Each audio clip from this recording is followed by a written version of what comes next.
Bu yerda siz yangi chiqqan smartfonlar obzori va undan tashqari texnologiyaga oid yangiliklarni va qiziqarli kontentlarni kuzatib borishingiz mumkin bo'ladi. Bugun esa sizlar bilan yangi chiqqan smartfon Samsung Galaxy A27 smartfonining to'liq obzorini ko'rib chiqamiz. Smartfonimizning qora rangi, ko'k rangi va qo'limdagidek ayollarimiz uchun moslab chiqarilgan rozvi rangidan tovishlaringiz mumkin bo'ladi. Birgalikda smartfonimizda raspakovka etamiz.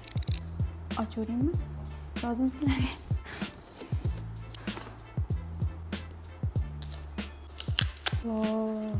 Dahshat ekan. Endi smartfonimizning komplektidan nurlar chiqishini ko'rib chiqamiz demay qo'yaverayim. Birgina kabeli chiqadi va daftarchami, kitobchami chiqadi. Smartfonimiz haqida ma'lumotlarni ko'rib chiqishimizdan oldin smartfonimizning tezligini tekshirib ko'ramiz. Ko'rganingizday smartfonimiz 40 sekundda to'liq yondi. Endi esa smartfonimizning xarakteristikasini to'xtalamiz. Smartfonimizning yon tomonlari alyumin korpus bilan, orqa tomoni esa plastmas korpus bilan jihozlangan bo'ladi va smartfonimizning og'irligini keltirgan bo'lsak 200 gram bo'ladi. Bir barmoqlaringizdan pastga ko'tarib yursangiz bo'ladi ekan.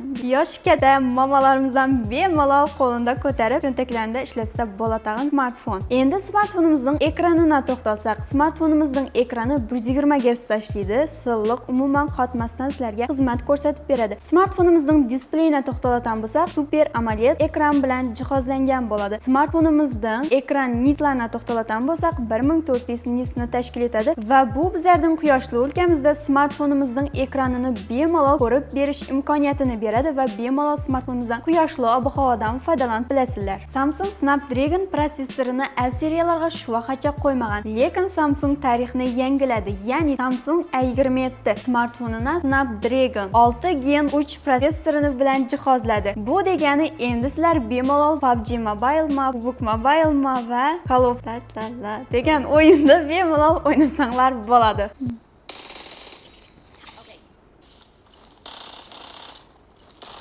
Ko'rganingizday smartfonimiz PUBG Mobile o'yinida 90 FPS grafikasini qo'llab-quvvatlaydi va umuman o'yinimizda qatmay o'ynab bera oladi ekan. Smartfonimizning batareykasini to'xtatadigan bo'lsak, hali ham yangilik kiritilmagan 5000 mAh bo'ladi va smartfonimiz 45 vattli podeshka ketadi va 45 vattlik golovkada zaryad olib, kun davomida sizlarga zaryadkasi yetib bera oladi. Smartfonimizning kamerasi ham o'zgarmagan. Smartfonimizning orqa kamerasi 50 megapikselni, oldi kamerasi esa 5 megapikselni tashkil etadi. Ekraningizda ko'rib turgan tasvirlar Samsung Galaxy A27 smartfonida olingan suratlar bo'ladi. Bu ko'rib turgan videolarimiz smartfonimizning oldi kamerasida olinib turgan kadrlar bo'ladi.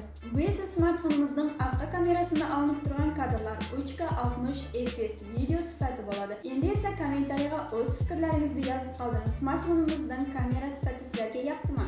Yana aytib o'tgandek, smartfonimizning komplektidan kabeli chiqadi. Bizlar tomonimizdan golovkasi, obloshkasi, laminanti bonus sifatida sizlarga qo'shib beriladi. Smartfonimizning narxlari kimga qiziq bo'ladigan bo'lsa, Telegram kanalimizga o'tib, oylik to'lovlari bilan birga bemalol bilib olishingiz mumkin. Telegram kanalimiz va saytimiz linki opisiyaga belgilab ketamiz. Gmmobile'ning istalgan filialidan smartfonimizni xarid etib bilasiz. Agarda do'konimizga kelib bilaman desangiz, gmmobil.uz sayti orqali smartfonimizni dostavka xizmatimizdan foydalanib bemalol xarid etib olishingiz mumkin bo'ladi.